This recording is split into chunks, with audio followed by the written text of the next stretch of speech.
So 6.4 is another application of integrals. In this case, applications to physics, specifically about work and work done of moving an object and also force of a fluid against a surface. Okay. And when we talk about work, we're talking about the physics definition of work. So let's just start off with that. And the PowerPoint, was in the invitation if you want to download it. Okay, so we're using the physics definition of work, not our intuitive sense of work. So the physics definition of work has a very objective definition, and that is the work done is the force times the distance. All right. Now, one of the things that's going to come up in this section, we started to talk about this a little bit on Thursday, is units. All right. I want you guys to get familiar with these units. Now, obviously, we're just seeing these for the first time today. So by all means, feel free to keep this table with you as we look through problems. Same table as in the online lesson. There's a couple reasons that the units are important. Number one is it lets us know if what we're doing is correct or not. And we looked at that a little bit last time to make sense of our problem. Do our units make sense? Same thing is going to happen here.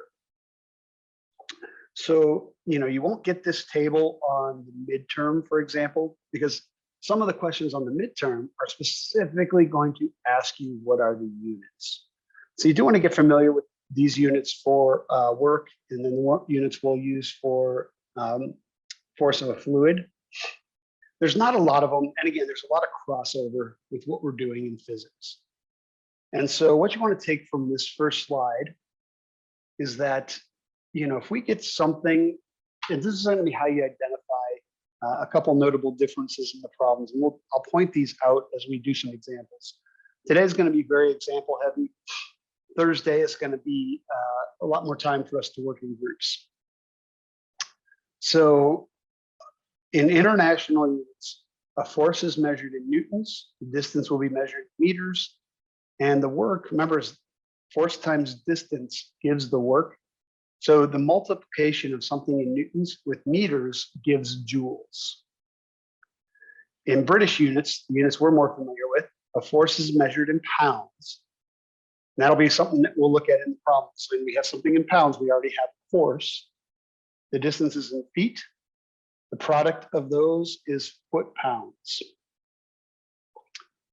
So we'll look at how we can identify those as we go along. It'll be something I point out to you that you're going to want to pay attention to, be very conscious of when you work on problems in the homework. All right, let's jump in and see what's happening here. We're going to start off with a very basic definition of force, which is that force is mass times acceleration. All right, nothing new. And I just have acceleration here represented as the second derivative of position. Now that's something you would have come across in Calc 1, right? The first derivative of position is velocity. The first derivative of velocity is acceleration. So acceleration is the second derivative of position. Now what we need to take from this is force is mass times acceleration. So example, so we want to move a 5 kilogram mass. And we want to move it up 10 meters. Now, here's the thing. Nothing's really changing in this problem. So all we need is the force of this mass. Thanks, John Paul, I appreciate it. It does happen to us all. All we need is the force of this object and then the distance. Now, 5 kilograms is mass. It's not a force, but as we know from here, force equals mass times acceleration, which is the 5 kilograms. And the acceleration is going to be the acceleration due to gravity. I mean, you'll just see me use G a lot in these problems. And when we do, G is 9.8 meters per second squared. So 5 times 9.8, which gives us 49. And remember, this 5 was in kilograms, it's a mass. Now it's a force, so that's 49 newtons.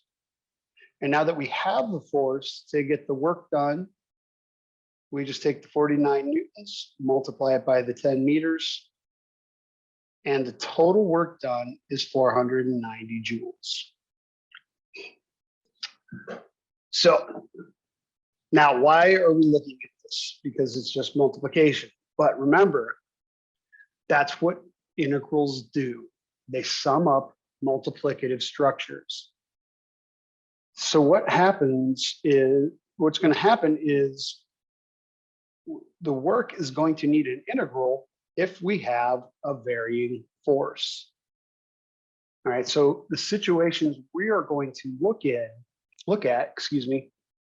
are all going to have some kind of varying force. I'm going to point those out to you.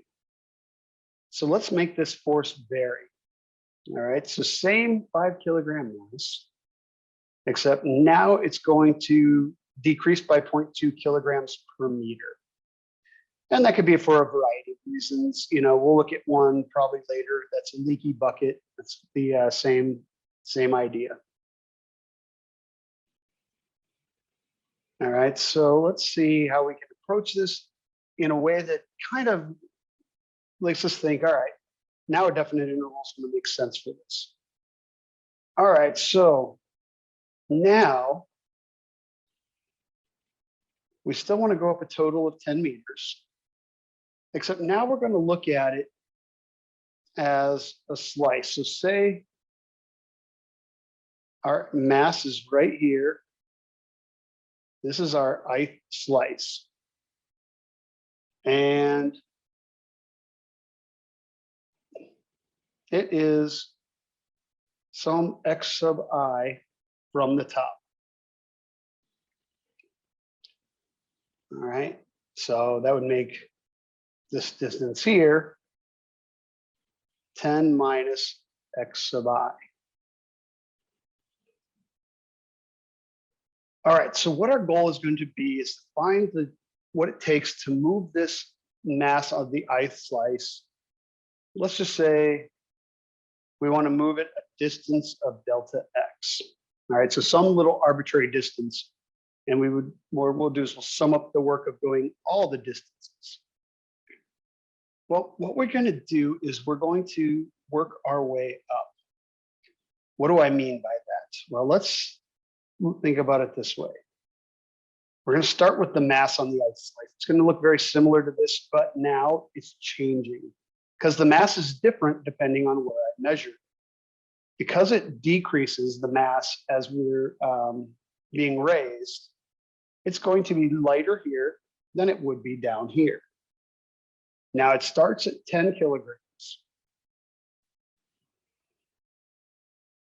And then what's happening is we're losing a quarter of kilogram per meter. So minus 1/4. Now here's how we have to be careful about how our drawing is labeled. This is where we need to be consistent. All right, think about what's happening here. All right, it's going to be 10 at the very bottom, and it's going to decrease all the way to the top. So we've lost this part right here in mass. That's the amount of distance that we've covered for it to decrease. I'm going to write it again just because it's kind of messy on the other side. 10 minus x sub I.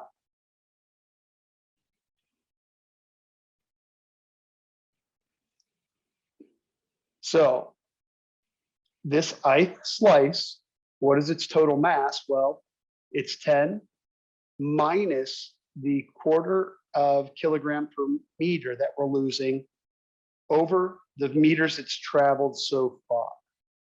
All right, because I used x sub I for this side, this is 10 minus x sub I. That does not mean you have to label it this way. If you would have labeled this side x sub I and this 10 minus x sub I, that's fine. Final problem is going to come out exactly the same. So the most important thing when we're doing these diagrams is be consistent with your labeling. And we'll talk about that more as we do some more examples. Also, guys, as I go through these, if you have questions, let me know. Like I said, today's going to be more example heavy. So, I want to kind of invite some questions as we're going through these, if there's like a step that doesn't make sense. All right, now the next part is kind of nice. To turn a mass into a force, we just have to multiply the mass by acceleration. So F sub I is m sub I times gravity. Now, one of the things we could do is we could simplify this a little bit. You don't have to, but if you decided to, let's see. We distribute the quarter. The quarter of 10 is 2.5. So we'd have 10 minus 2.5, which is 7.5. And then negative quarter times a negative x sub I, so plus 1/4 x sub I. If you want to simplify, you do not have to. This is going to work just fine. So G times 10 minus 1/4, 10 minus x sub I. This is the force on the ith slice. Now our goal is to get work. So we want to get the work on the ith slice. Well, remember what we were saying. We were just going to try and move it delta x. So we're just moving it just this little bit, and then we're going to move it another delta x, another delta x, and we'll sum all those up with the definite integral. All we have to do to get the work on the ith slice is it's the force on the ith slice.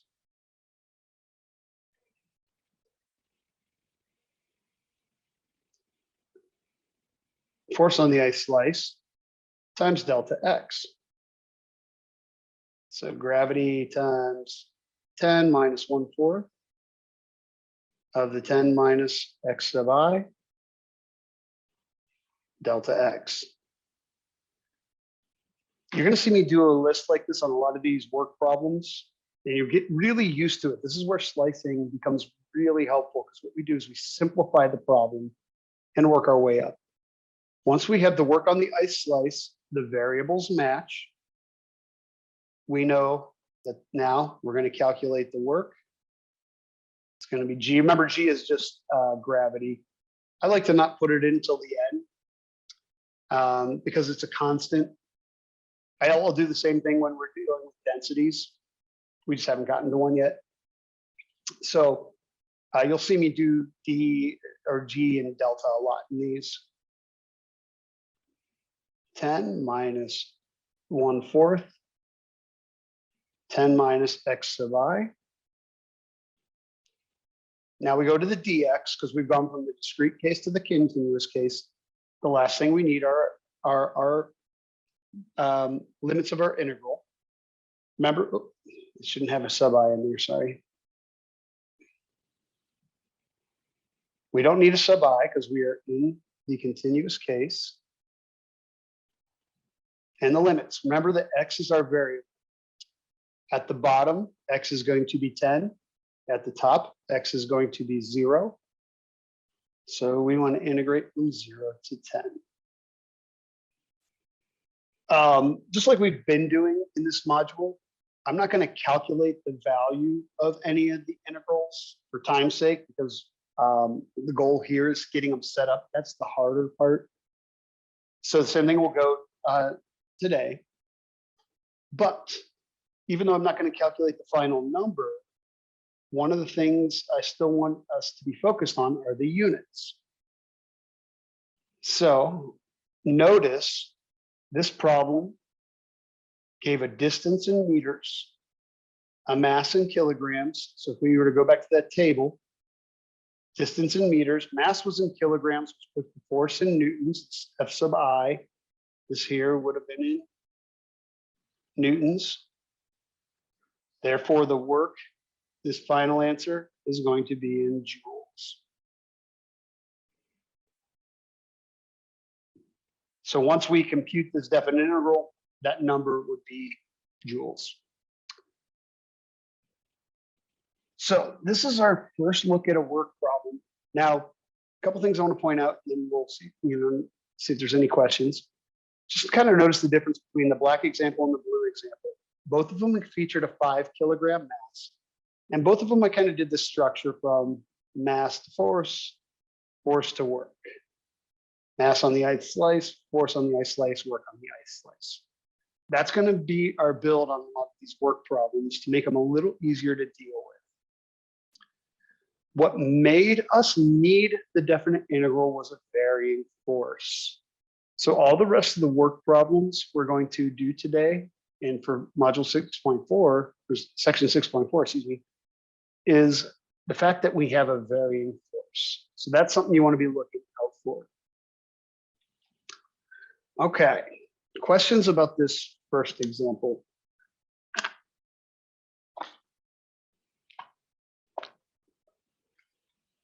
And we're going to do more examples too. I've got a few picked out today. What I want to do is do some examples with you. Pause here and there for questions, or just so you can kind of see and talk you through the thought process on these. All right, let's look at the next one then.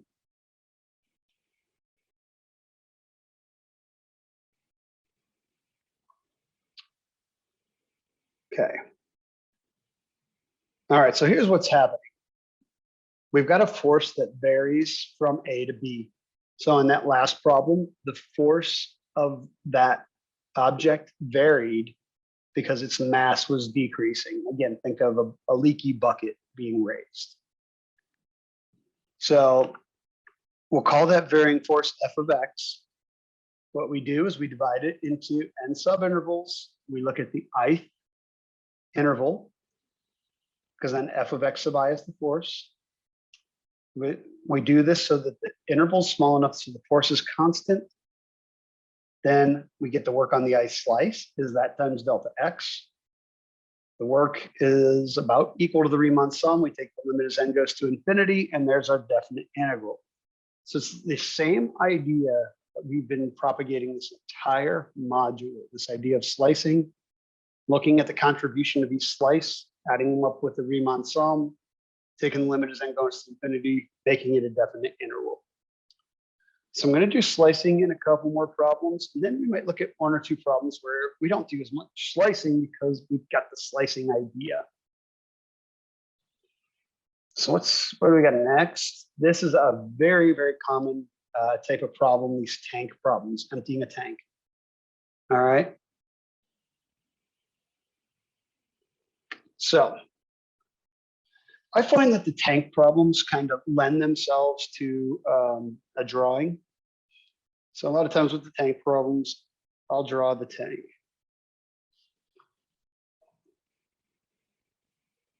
And we're going to look at a few variations of this one just to see how it changes our final answer. So 2 feet wide, 2 feet deep, excuse me, 2 feet in length, and then 3 feet deep. All right. Right now, we're assuming it's completely full, so that would be our water line right there. And we want to know what the work is going to be to empty the tank. Now, here is why this follows into our integral problem. Because as you empty the water, once the water gets to the top, that top slice of water no longer needs to be pushed up. If all we were doing was taking this 2 by 2 by 3, so 12 cubic foot block of water and lifting it up 3 feet, this would not need a definite integral. But because as we lift the water up, the water basically spills off over the top and it reduces the amount of volume we have to move out as we continue to move it up. That's what makes has this fall under a definite integral type work problem, because the force is varying. Okay. So what we want to do is we'll take all this water and we want to empty it. So let's talk about this as a slicing problem. So what we want to do is think about a slice. This is, you know, as always, this is our ith slice. Right there.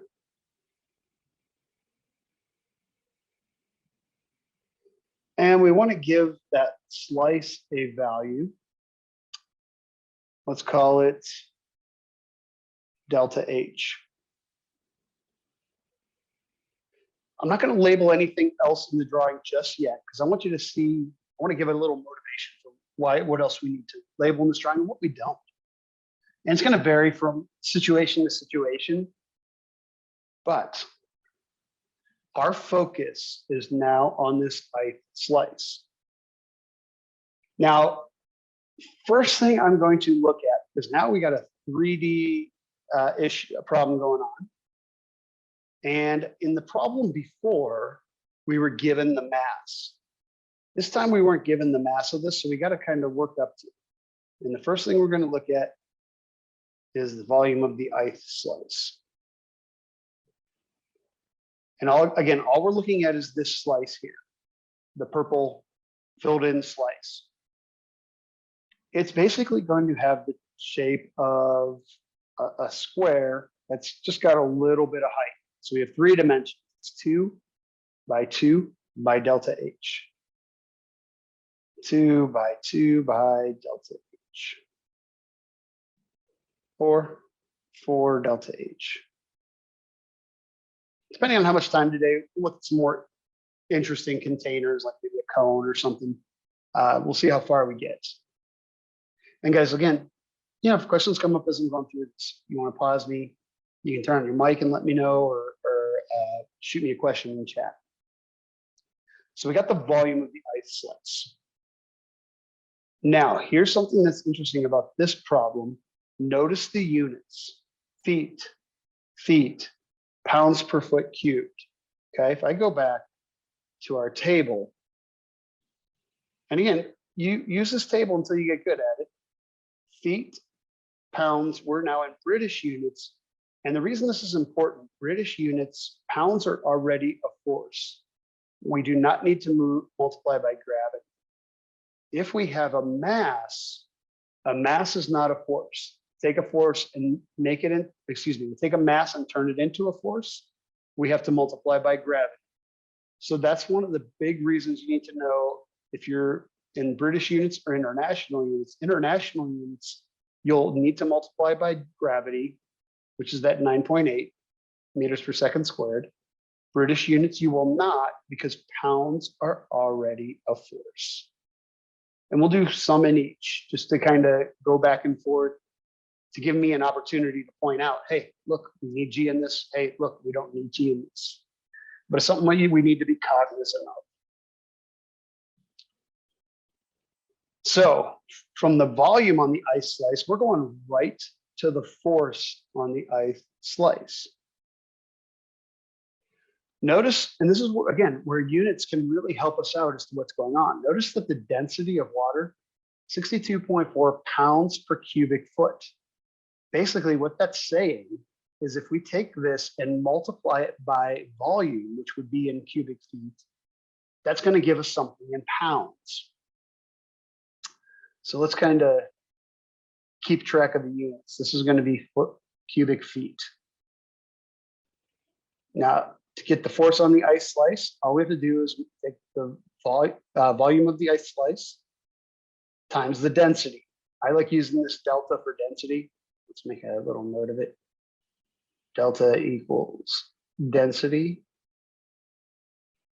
which in this case is the 62.4 cubic feet, pounds per cubic foot. Again, it's a constant. I'm going to save that to the very end of my problem, and you're going to see how it makes things a little cleaner.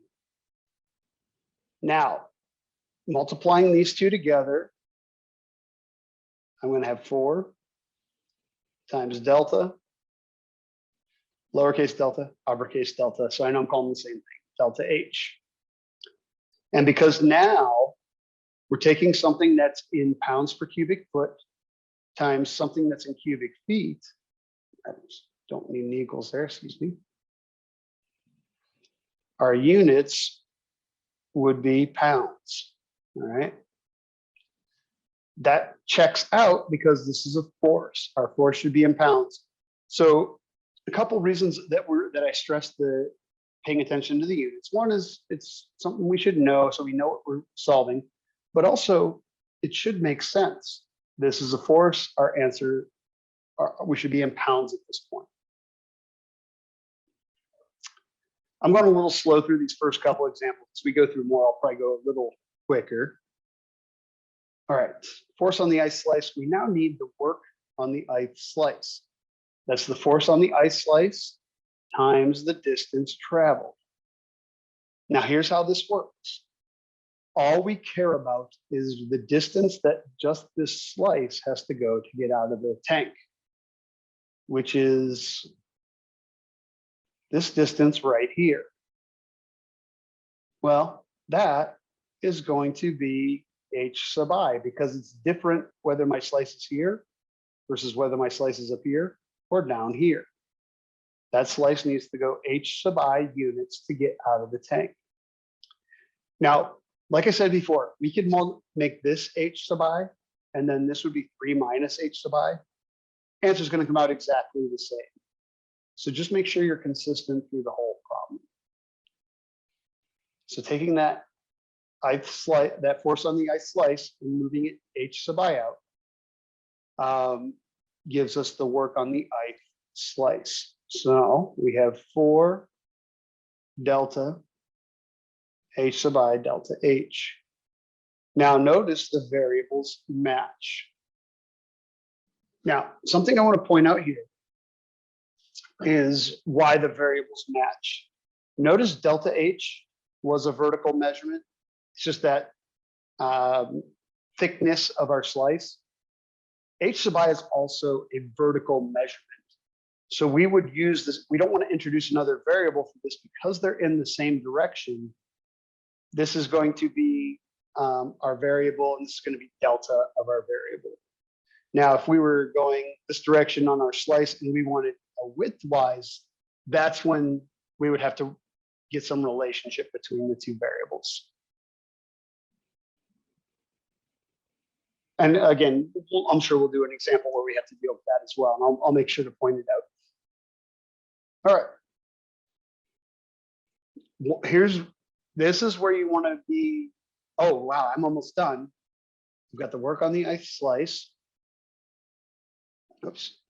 Which means to get to the work, all I have to do is drop the sub i's and turn this into a definite integral. The 4 delta are constants. If you want, you can put them out front. That's why I leave them that way till the end of the problem, because we end up with actually a really simple integral, h dh.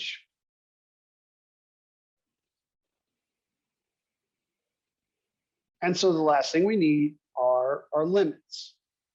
Well, the smallest possible slice is up here at the top, which is when h is 0. Our biggest possible slice is at the bottom when h is 3. And this will compute the amount of work done. And again, I like saving the 4 delta till the very end because it makes the integral a little bit easier to deal with. You do not have to. It's just the way that I like doing it. You'll see it, I do it in a lot of my problems.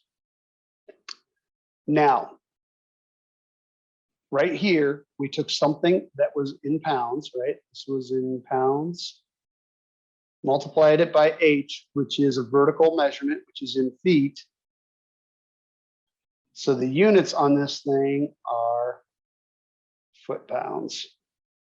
The units on W sub I are the same as W, because this is just summing up all the work on each slice. So this final answer will be in pounds. Like I said, tank problems are really, really common. You're going to see a lot of tank problems in this section. Questions about this one?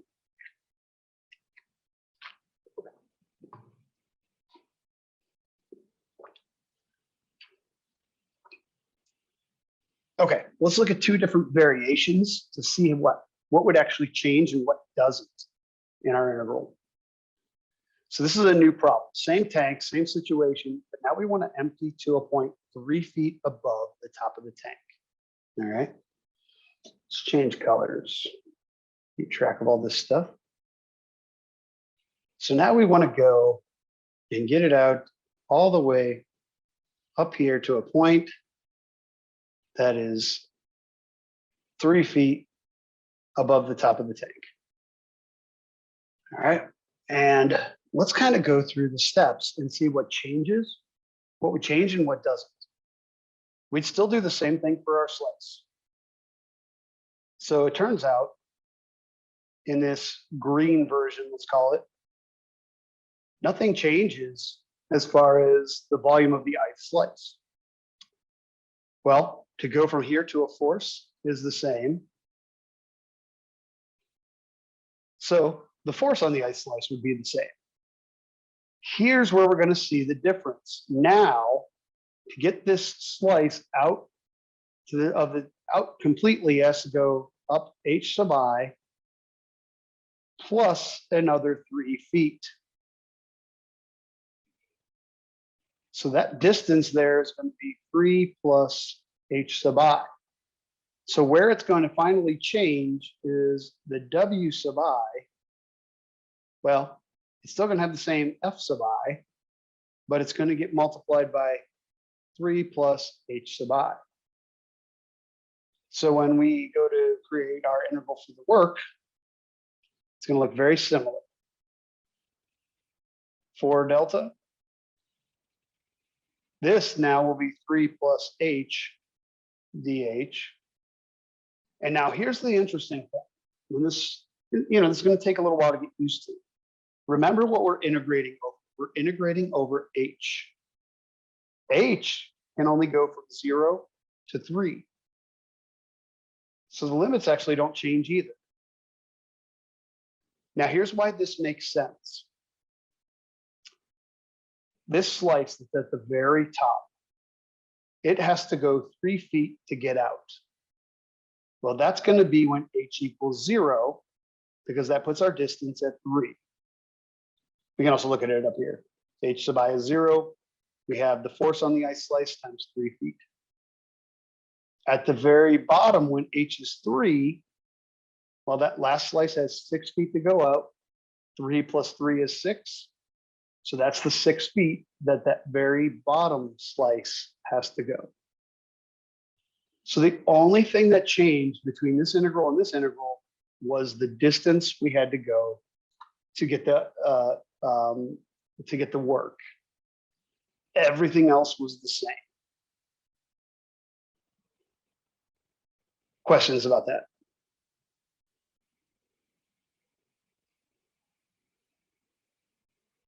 Let's do one more variation. I don't have this on the slide, but it's worth looking at this variation.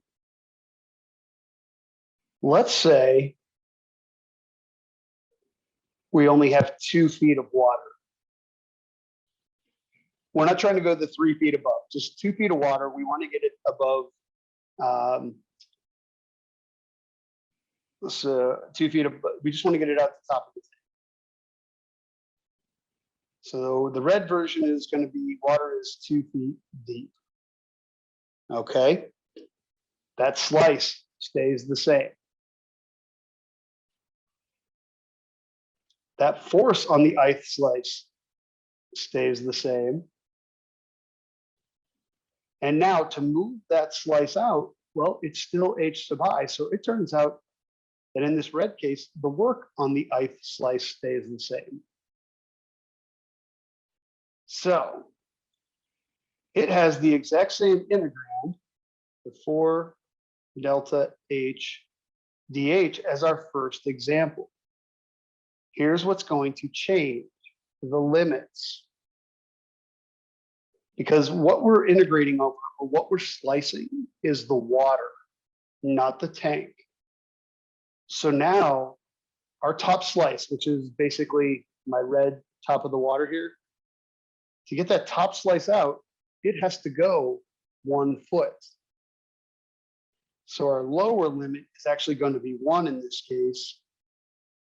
And H is going to go all the way to the bottom, and our upper limit is 3. Notice what the distance between the limits is. It's 2, which is the same as the depth of the water. So if we don't have a tank that's, if we don't have a tank that's completely full, what I want you to really pay attention to is when you do your limits, remember that you're only integrating over fluid, not the entire tank if it's not full. If the tank is full, then it's the same thing, the fluid. And we could actually combine the two, right? And we could probably do it pretty quickly and see what color haven't we used. And maybe like a light green. I mean, if we wanted to do only 2 feet of water to a point 3 feet above, it's basically going to be a combination of the two. And we can, not mean to do that, that's for sure. It'll just be a combination of the two. It'll still be the 1 to 3 on the limits for delta 3 plus H.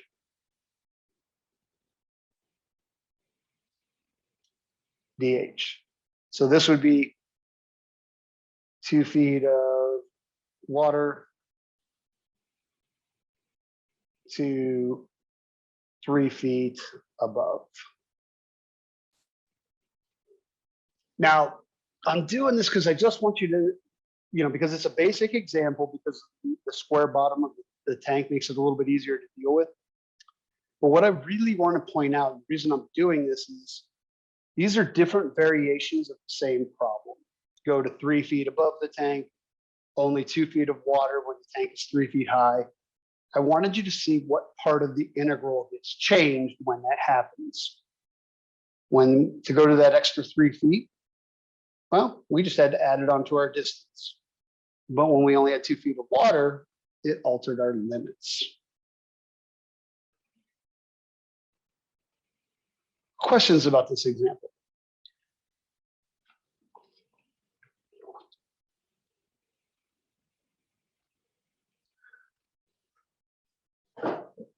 All right. Like I said, I'm going through these a little slower because it's the first time through some of them. There's, want to talk, next thing I want to talk about is force of the fluid.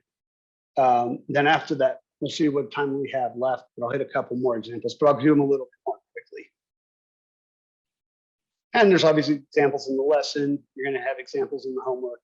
So you're going to get a lot of practice with this, but I really wanted to point out some of the nuances. Okay, let's talk about force and pressure, and then I'll give you an example to help make this make more sense. So what we're looking at now is force exerted on a liquid, by a liquid on a surface. So we all have had experience in the water at some point, and we know that pressure of the water is varies with depth, right? The deeper we go, the more pressure we feel.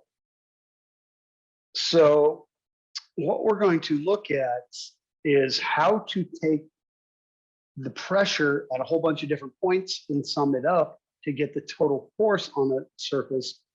And just to give you an idea of why this is important, imagine you're designing a surface that's going to go underwater, for instance, the window on a submarine or the side of the below water side of a boat or something that gets lowered into the water.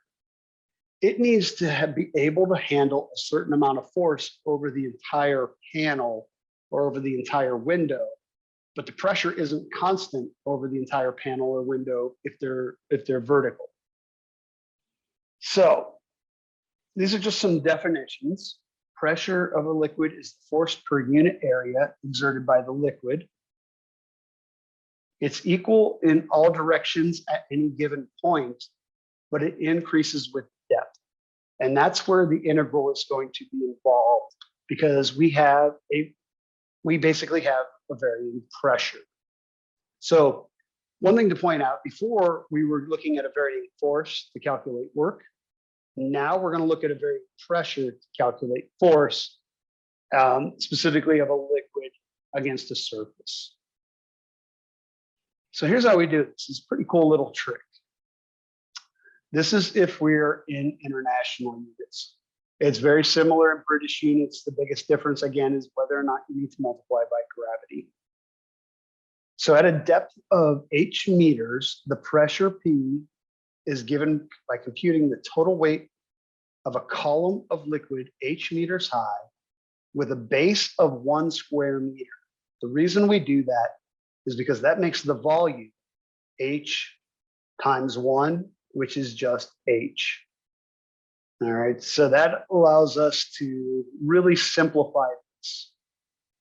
So if the liquid has a density delta, then its weight per unit volume is delta G, unless we're in British units, then it would just be delta. And so the weight of the column is delta G times H, because remember, H is the volume of the column. So we multiply by gravity to turn it to, so we got to multiply by the acceleration due to gravity, and the delta will give weight per unit volume. And I'll show you how this works in practice. I think it'll make a little bit more sense. Now, here's where the integral comes in. The force is pressure times area. If the pressure is constant, this is a very straightforward multiplication problem.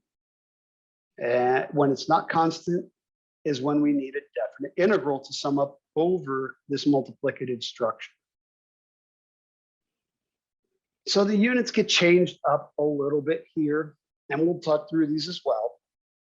So for the problems we're going to be working, pressure is measured in newtons per meter squared. Area then is in meters squared, so the force would be in newtons. In our British units, pounds per foot squared, feet squared, and pounds. Now again, when we're in British units, we won't need to multiply by gravity. International units, we will. And you'll know right at the beginning of a problem. Right here, feet, feet, feet. You see that? Oh, feet. We're in British units. We do not need to multiply by gravity. All right. Now, this we're going to do with water. I didn't put delta in this problem, but that's okay. Actually, we can do that. Let's do this in general. We'll do this for any liquid, because the nice thing is if we do it in general, once we find out the density for the liquid, we can always include it later. But I want to talk about two things: when we need an interval and when we don't, and how we can use slicing to solve this. So let's make our tank 5 feet wide.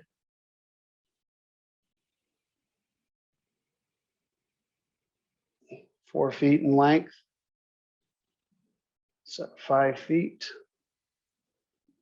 4 feet. And I jumped ahead a little bit there. We got 3, it's 3 feet. And it's filled to 6 inches from the top. All right, so there's our water. Okay, like I said, you're going to see a lot of problems in this section that doing the drawing is very useful. Okay, there's 2 questions here.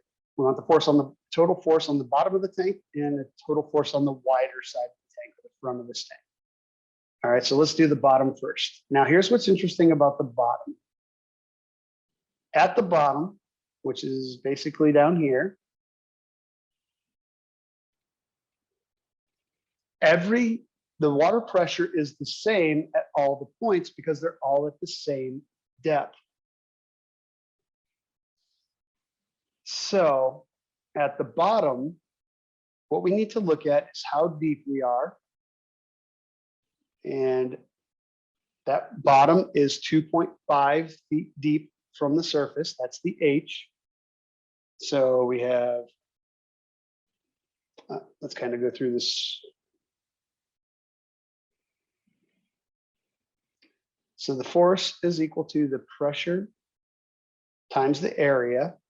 The area of the bottom is pretty easy. It's just 5 times 4. So let's talk about the pressure. How do we get the pressure? So the pressure at the bottom, and let me go back to the previous slide so you can kind of see how these match up, because I know this seemed kind of arbitrary. Remember, we don't need gravity in this one because we're already going to get a delta that's going to be in pounds per foot squared. So the pressure is going to be delta times H, which is our depth. All the points of the bottom of the tank are all 2.5 feet from the top. So H is 2.5. Delta. This pressure does not vary. It is constant. So therefore the force is the pressure times the area. So 2.5 delta. And then that gets multiplied by the area, which is 5 by 4, or 20. So 2.5 times 20, so 50 delta. And the units on the force, remember this is a force. We are in British units. So it's going to be pounds. Oops. Wanted to go to, sorry guys, went the wrong way there. We are in British units, our force is in pounds. Now, again, I didn't give you a delta for this problem. What's nice about this is now, okay, if it's water, we'll get the density of water and we'll plug it in and there's our answer. But if it's oil, we'll get the density of oil, we'll plug it in and solve our problem. So that's one of the reasons I like saving the density to the end, because it's just a constant. It doesn't make a difference on our multiplication. And it won't make a difference in our integral either. So the bottom, we didn't need an integral. Let's talk about when we do the wide side. And let's do this slicing route. Again, guys, when you get good at these, you may not want to use slicing too much. That's up to you. But I like it because what it does is, oops, we don't need that side, is it makes a big problem smaller. Now remember, when you're doing force of a fluid, we're just looking at area. So we're only looking at the force on this side of the tank. So my slice, well, I just need, this is my, yeah, this is my slice. And that slice has to have a thickness, let's call it delta H. And that slice has a depth from the water, not from the top of the tank. Remember, if there's no water up here, that's not contributing to the total force on the side. So always measure your H sub I from the surface of the water. You can also measure it from the bottom, that's fine. And then this would be the top of the water minus H sub I. So again, I can't stress that enough. As long as you're consistent through the whole problem, it's not a big deal. All right, let's talk about the pressure on the ice slice. The pressure on the ice slice. Now, pressure occurs at just a single point per area, per unit area. So we're like right here at this single point. The pressure at that point is going to be delta times H sub I. Now there's an area of the ice slice.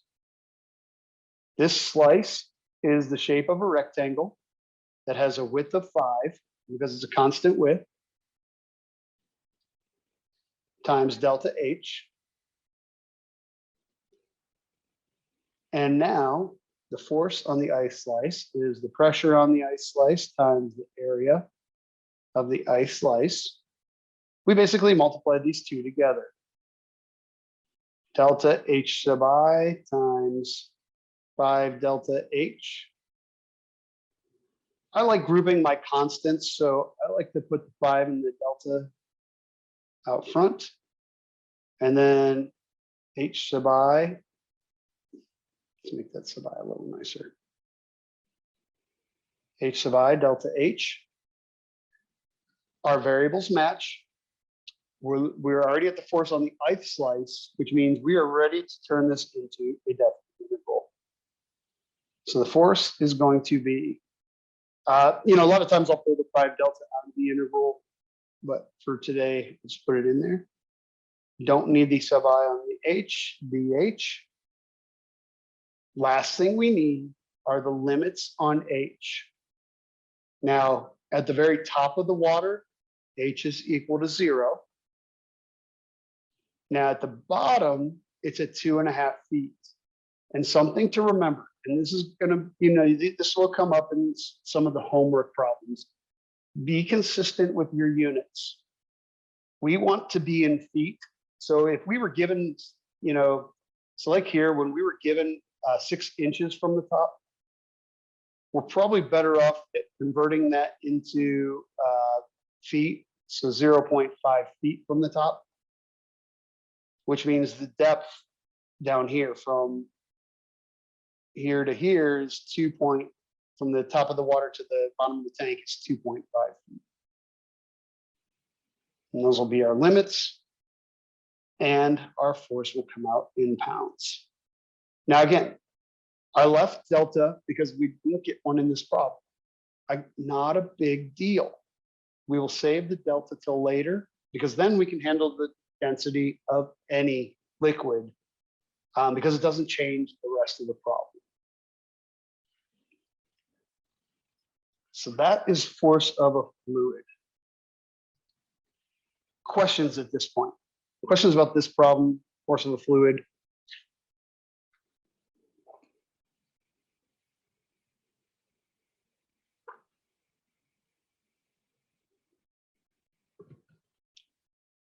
All right, let's do some more examples.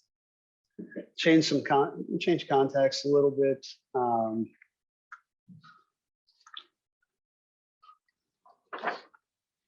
Let's see. Let's do one here. Hooke's law. Now this one, I'm going to show you where the definite integral comes in and why we need this problem. And this is a good one to talk about units as well. All right. So the force required to maintain a spring stretched x units beyond its natural length is proportional to x. Let k be the constant of proportionality. So if F equals kx, this is basically Hooke's law. Nothing crazy going on. What it tells us is that the force needed to maintain a spring stretched x units beyond its natural length is proportional to x. The same thing goes with keeping it compressed. This means we have a varying force. This varying force is what we're going to take care of with our integral. Now, here's where we have to be a little bit careful. All right, so the spring has a natural length of 20 centimeters.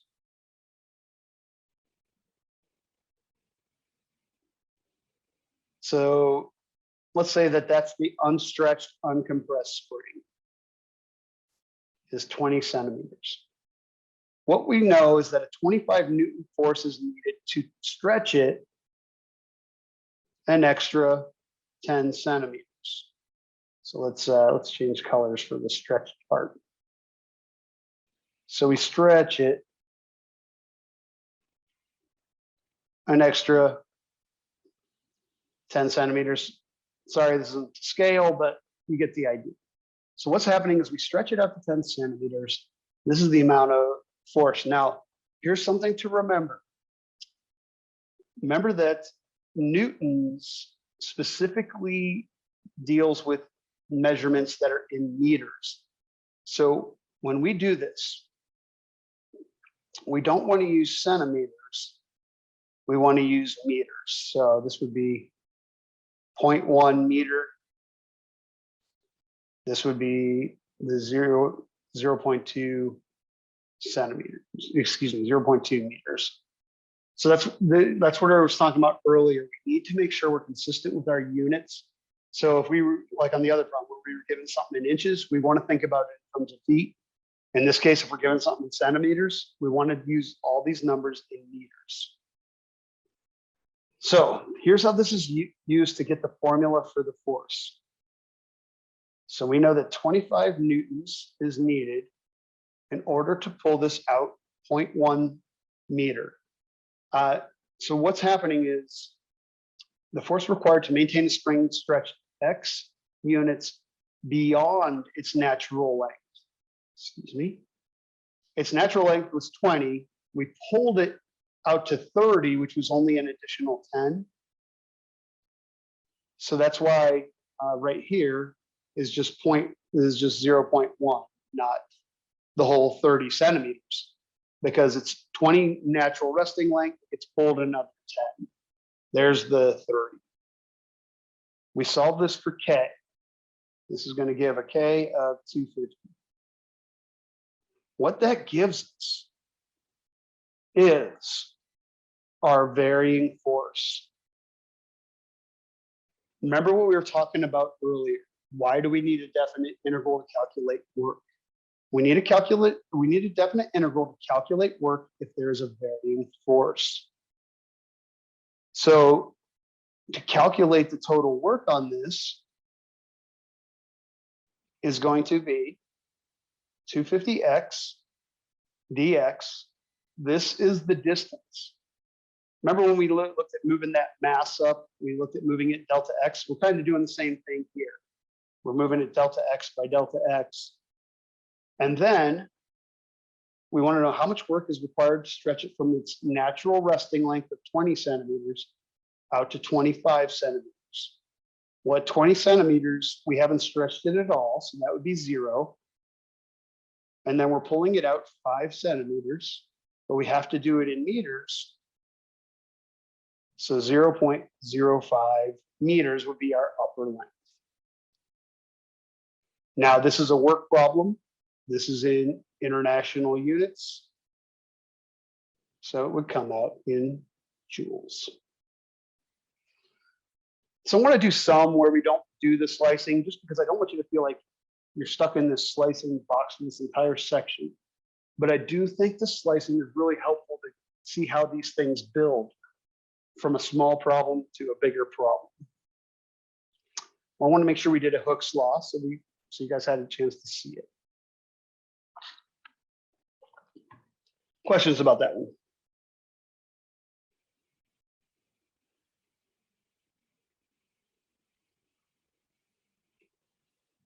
Oh.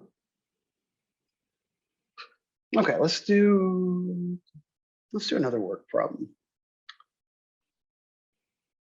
Oh, this is kind of a cool one. It's similar to something we did earlier, but I'll do it a little quicker and see what you think. All right, so what do we have going on? Got a leaky bucket that's lifted 20 feet into the air at a constant speed. The rope weighs 0.3 pounds per foot. The bucket starts with 10 pounds of water and leaks at a constant rate. There are 5 pounds of water left just as it reaches the top. How much work was done to raise the bucket, rope, water, all three together? All right, so this is similar to the one we looked at earlier, it's just a little bit more going on. So let's say here's our rope hanging down. Here's our leaky bucket. All right, so let's basically the bucket's going to be our ith slice.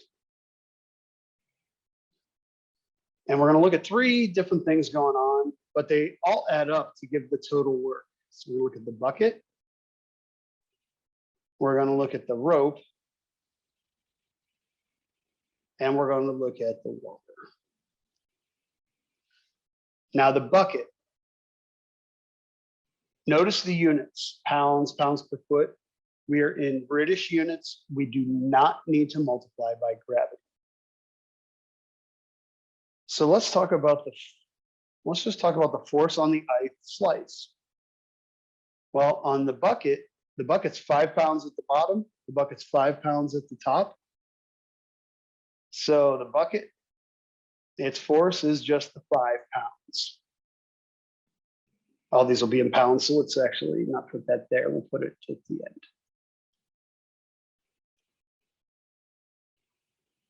So the units on force, these will all be in pounds.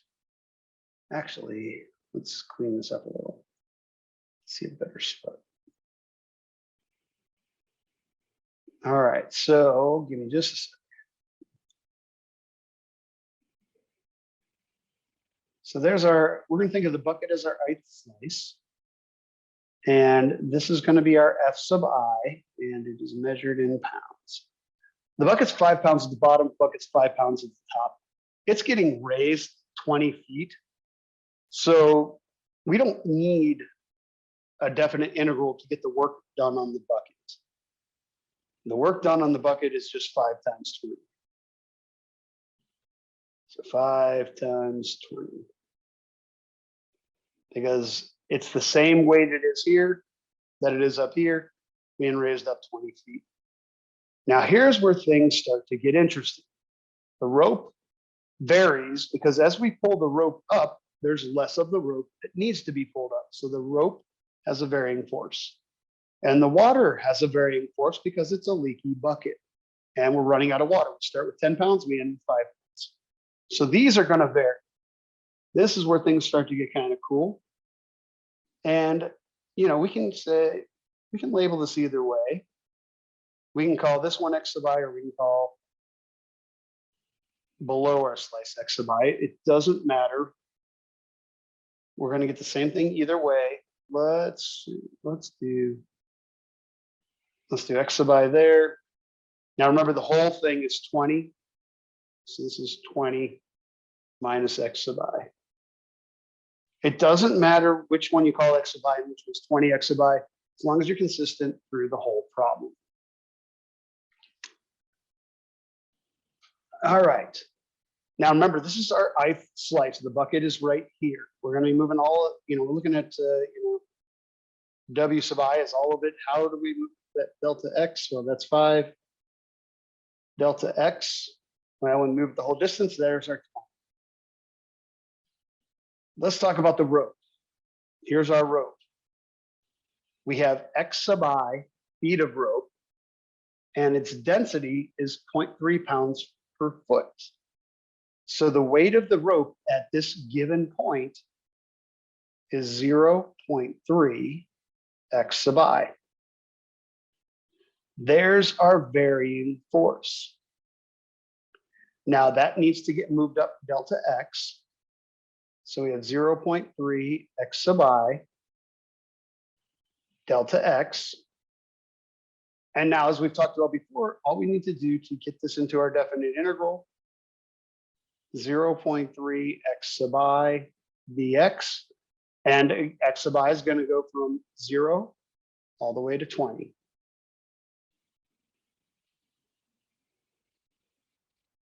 And guys, like I said, if you have questions as I'm going through these, let me know.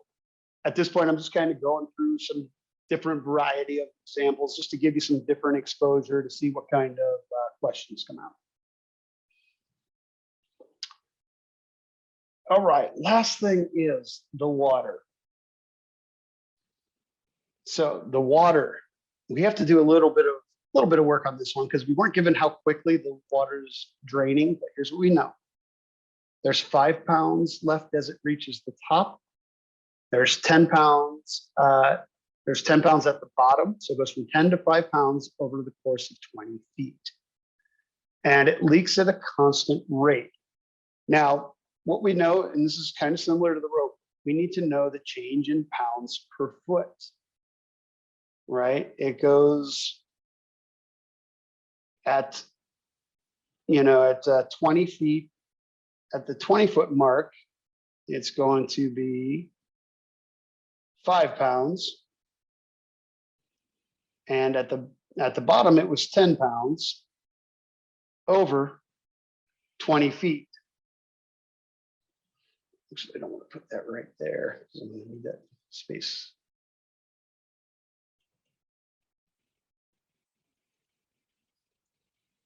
All right, so the rate of, it's called rate of water loss.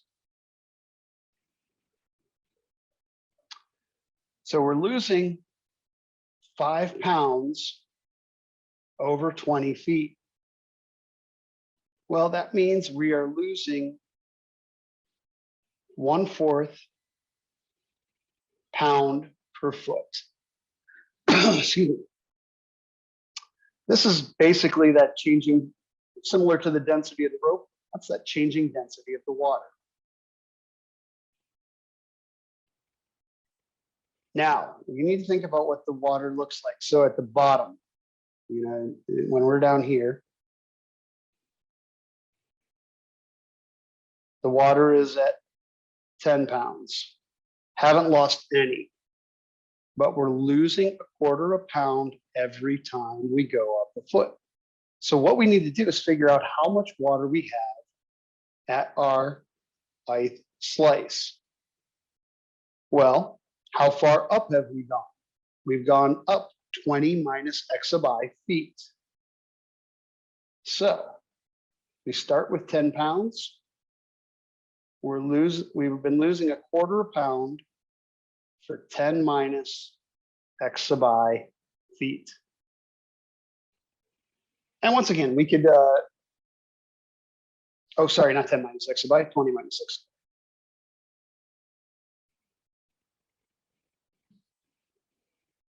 Now, once again, we can simplify this, but before I do, I want to make sure that this makes sense. We've gone up 20 minus x sub I feet, and we're losing 1/4 pound a foot.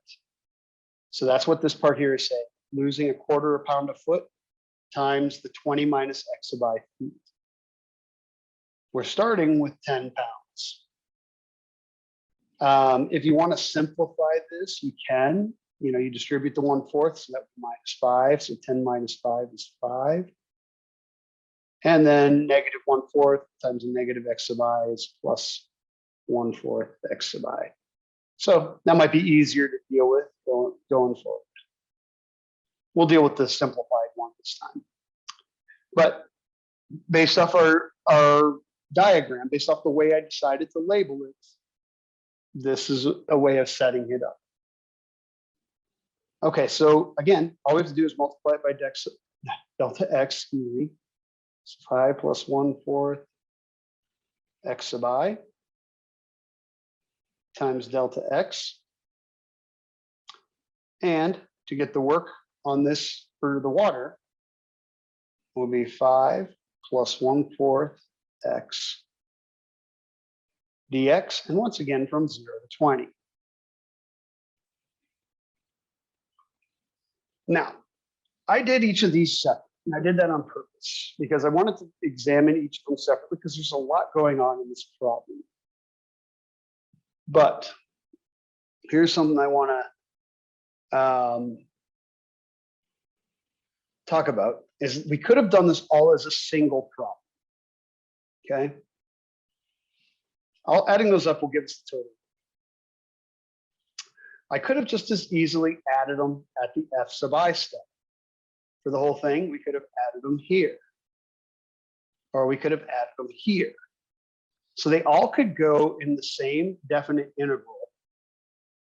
When we go to calculate the work, limits would be 0 to 20.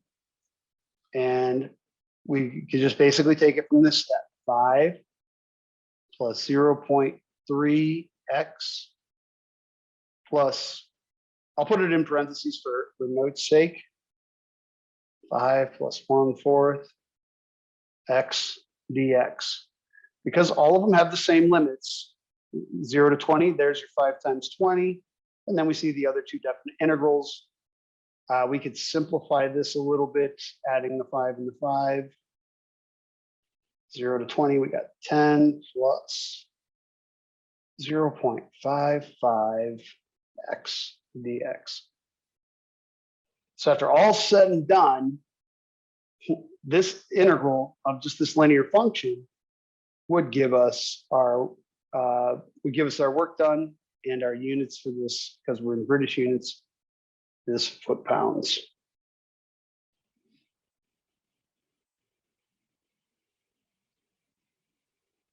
Questions about this? There's a lot going on in this one, but that's why I chose it, because like I said, I really want to kind of push you guys to think about, what's varying, what's not.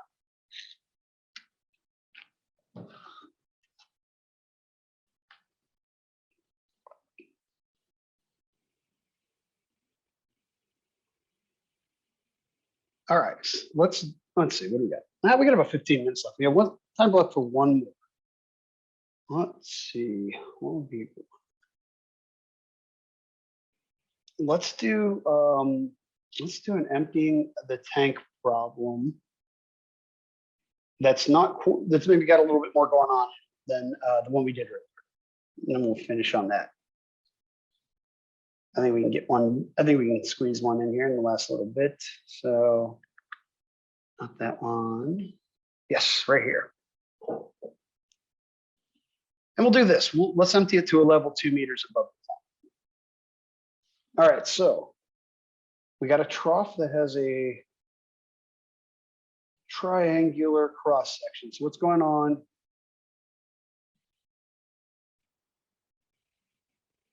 Here's our trough. And it is 5 meters high.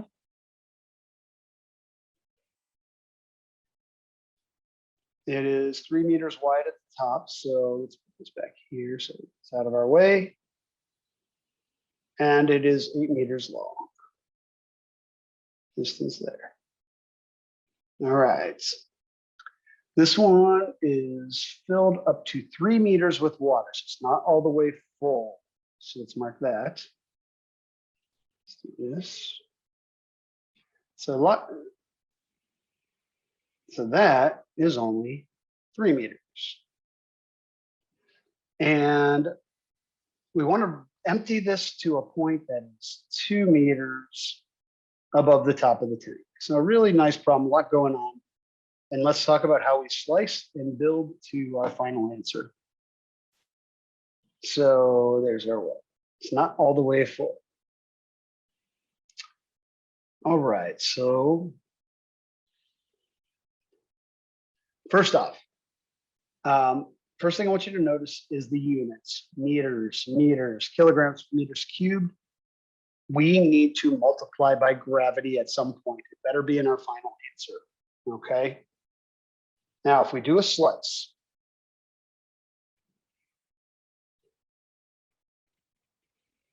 there's my ith slice. Let's give it a thickness of, let's call it delta H. And we've got to come up with, first off, the volume of the ith slice. Well, the volume is this rectangular solid. But notice that this side, whether I take the slice here, up here, or down here, will always vary. That means it needs a variable, and it's not in the same direction as my delta H. So let's call it the width. Let's call it W sub I. All right, now I've got 3 dimensions. I can get the volume. W sub I, this length is 8, and regardless of where I take the slice, it's always 8. So that's why I don't need a variable for this side, and this is delta H. So I've got 8 W sub I delta H, volume of the ith slice. So we are going to have a variable issue that we have to take care of. Might as well get it done now because it's going to be there for the rest of the problem. We talked about that first time we talked about slicing. So if we look at what we got, we do have similar triangles. Problem is we've only got the W sub I. All right, not a big deal. I'm going to change things up in this one because I want you to see that the way we label things doesn't matter. All right, so that's that distance here from the tip of my triangular trough to my slice, I'm going to call H sub I. Because if I look at this triangle straight down, apologize for my messy handwriting, W sub I, H sub I, this is in a triangle that has a base of 3 and a height of 5. There is our similar triangles. It comes up a lot in this section. So what do we got here? W sub I is to H sub I. So width is to height as width is to height. We want to sub out W sub I and sub in H sub I. So if we solve this for W sub I, we get W sub I equals 3/5 H sub I. We're going to take that and plug it in here. So that's where this is going to go. So we have 8 times 3/5 H sub I. Oops, not going to do that. Delta H. And, you know, I always like to clean things up as much before the next step because it's only going to get longer. So I'm going to write that as 24/5 H sub I delta H. All right. So here's what we've done so far. We got the volume of the ith slice, and then we saw, hey, we got a discrepancy in variables, so we made them be the same variable. All right. Now let's go through the process. The volume of the ith slice. Well, let's see. We need to turn that into a mass. The mass of the ith slice is the density times the volume of the ith slice. Density is the 1,000. I'm going to save that for later. So I've got delta 24/5 H sub I delta H. These guys are just constants. They're going to be coming along for the ride. This is going to be the thing that makes the difference in the integral. All right. Force on the ith slice. Well, remember, it's mass times acceleration. So that's basically taking our mass on the ith slice and multiplying it by gravity. Gravity is just the 9.8 meters per second squared. Again, I'm going to save that till the end. I'll put a note here. G is the 9.8 meters per second squared. I'm going to save that for the end. Let's put in the let's take care of the integration first and then put in the constant. All right, so I've got a couple constants. I've got a few constants in here. I'm going to write them this way. You guys can tell me what you think. 24/5, that's that. Delta G H sub I delta H. All right. This whole part here, I know it looks like a big mess, but this is all constants. This is 1,000. This is 9.8. If you want, you could put them in now, multiply everything together. I like saving them to the end because you always want to try and minimize ground. And as are, these are nice exact numbers. I can put them all in my calculator at once. All right, here's the next step. Work on the ith slice. Well, we know that's the force on the ith slice times the distance to get it out. All right, so we got to be a little careful here. This is H sub I, but it has to be in terms of it. The distance to move this slice, well, how far do we have to move it? We have to move it all the way up to here, right? Because we want to get it that 2 meters above. Well, I know from the tip of the triangle to up to here, we know from here to here is 5, and here to here is 2, right? So this total distance is 7. So I have 7, but I'm subtracting off the H sub I. So the distance that I need to move my slice is 7 minus H sub I. And that's how we use our diagram to get these values. Again, I changed up the way I measured the H sub I. And I did it intentionally because I just want you to see it doesn't matter which I label. I could have had the H sub I been from my slice to the bottom of the triangle. It's all going to come out the same in the end, as long as you're consistent through the whole problem. Okay, now I'm going to kind of keep things in order. What I mean by that, I'm going to keep the constants at front from the F sub I, which is the 24/5 delta G. I have the H sub I, and then 7 minus H sub I delta H. Guys, this is our integrand. Once you have W sub I, you have your integrand. So when we go to write up the integral for work, I'm going to put all of these constants out.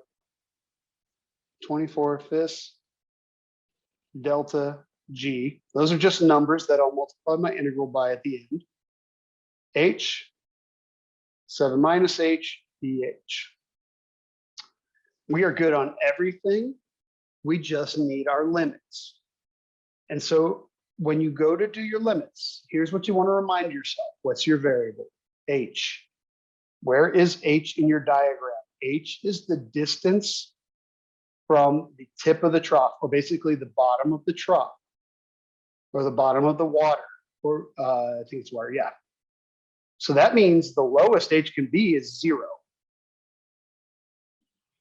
Well, let's make sure that that 0 makes sense. We just want to, it's just a quick check to make sure 0 makes sense. When 0 gets put in for this H, our distance is 7.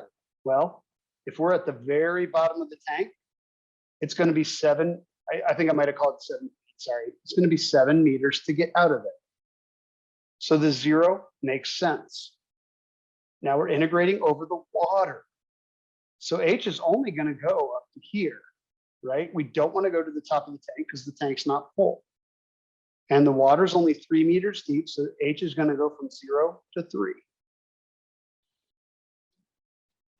There is the definite integral that will give us the work done in emptying this tank to 2 meters above the height.